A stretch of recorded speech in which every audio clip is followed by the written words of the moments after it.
Hi hello welcome to post 360. నేను మీ మురళీ రాపల్లి. గౌరవనీయులైనటువంటి రాష్ట్ర విద్యాశాఖ మంత్రి నారా లోకేష్ గారికి నా సవినయ విజ్ఞప్తి. సార్, మీ ట్విట్టర్ పేజీలో నేను ఒక పోస్ట్ చూశాను. అది నన్ను చాలా బాధకి గురి చేసింది. ఎందుకంటే అది పూర్తిగా అవాస్తవం కాబట్టి.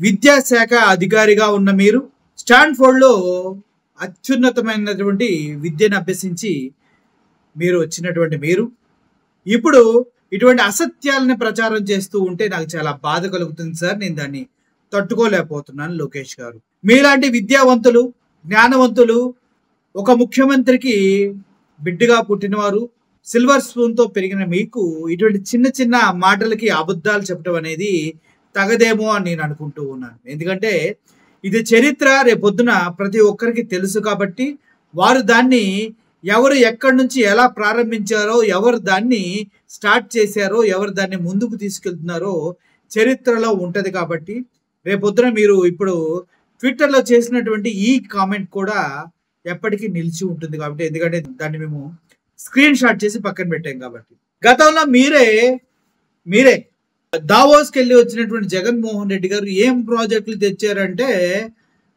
గ్రీన్ కో అని నోరింత చాపి అది వెటకారంగా చెప్పిన మీరు ఇప్పుడు అదేదో మీ సొంత ప్రాజెక్టు మీరే స్టార్ట్ చేసి మీరే రన్ చేస్తూ మీరే గర్వంగా పొంగిపోతున్నట్టు మీరు పెట్టిన పోస్ట్ ఏదైతే ఉందో అది చాలా తప్పు సార్. ఒకసారి ప్రజలందరికీ అర్థమయ్యే విధంగా ఆ పోస్ట్ నేను చదవాలనుకుంటున్నా, దయచేసి చూడండి. Our CEO CM maker a transformational bet on renewable energy. Happy to see that story in at BS India. Andhra Pradesh is transforming its green energy landscaping with the issuance of our new policy framework and improves speed of doing business. We have a unique mix of solar, wind, pump storage, hydro source combined with the central transmission networks to the tune of 51 gigawatts. We will be augmenting this further. We welcome leading Indian and global investors to join us on this journey as we decarbonize India energy sector. Total గా ఆయన చెప్తుంది ఏంటంటే green energy source, green కో. ఆ project చూసి పవన్ కళ్యాణ్ కూడా కింద మీద అయిపోయి తబ్బిబ్బైపోయి ఏం చేయాలో అర్థం కాక ఆయనే జగన్మోహన్ రెడ్డి గారి గవర్నమెంట్ ఒప్పుకోలేక పొగిడినటువంటి సందర్భాలు మన కోకోలలో చూసాం. కానీ ఇప్పుడు వచ్చేసి అదేదో లోకేష్ గారు సాధించిన విజయం అంటూ మన మీద రుద్దే ప్రయత్నం చేస్తున్నారు. ఇంత చదువు, జ్ఞానం, విజ్ఞానం ఉండి, పొజిషన్ ఉండి, ప్రభుత్వం మీ చేతిలో ఉన్న తర్వాత ఇటువంటి చీప్ ట్రిక్స్ ప్లే చేయకుండా ఉంటే చాలా బాగుంటుంది లోకేష్ గారు.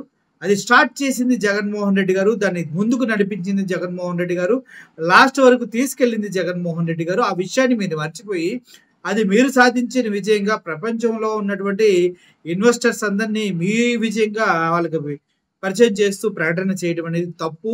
పక్కనోడి శ్రమను దోచుకోవడం తప్పు సార్. మీకు అదే చెప్పాలనుకున్నా. ఈ గ్రీన్ కో కానీ గ్రీన్ ఎనర్జీ కానీ ఆరాధ్యుడు స్టార్ట్ చేసిన వాడు, దాన్ని నిలబెట్టి ఎంత బిగ్ 51 మెగావాట్స్ ప్రాజెక్ట్ ని స్టార్ట్ చేసినటువంటి వ్యక్తి జగన్మోహన్ రెడ్డి గారు. అది గ్రీన్ కో ప్రాజెక్ట్.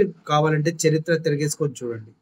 ప్రజలకు కూడా నేను క్లియర్ గా చెప్తాను, గ్రీన్ ఎనర్జీని, సోలార్, హైడ్రో, విండ్, ఇలా పవర్, ఎన్ని రకాలైనటువంటి ఎనర్జీస్ ని, గ్రీన్ ఎనర్జీని తయారు చేయడానికి గ్రీన్ కో ప్రాజెక్ట్ ని ఆంధ్రప్రదేశ్ లో పెట్టినటువంటి వ్యక్తి జగన్మోహన్ రెడ్డి గారు. ఆయన చేసినటువంటి ఆ కృషిని వీళ్ళు మెచ్చుకోకపోగా అతను చేసినటువంటి అభివృద్ధిని దోచేసుకొని వీళ్ళు సొంతగా ఏదో సాధించినట్టుగా ప్రపంచం ముందు వీరాల పలుకుతూ ప్రకటనలు చేసుకోవడం ముమ్మాటికి తప్పుగా పరిగణిస్తూ ఈ వీడియో చేయడం జరిగింది. దీనిపైన మీ ఒపీనియన్ ఏంటి? Thank you for watching this video. Murali signing off. Thank you so much.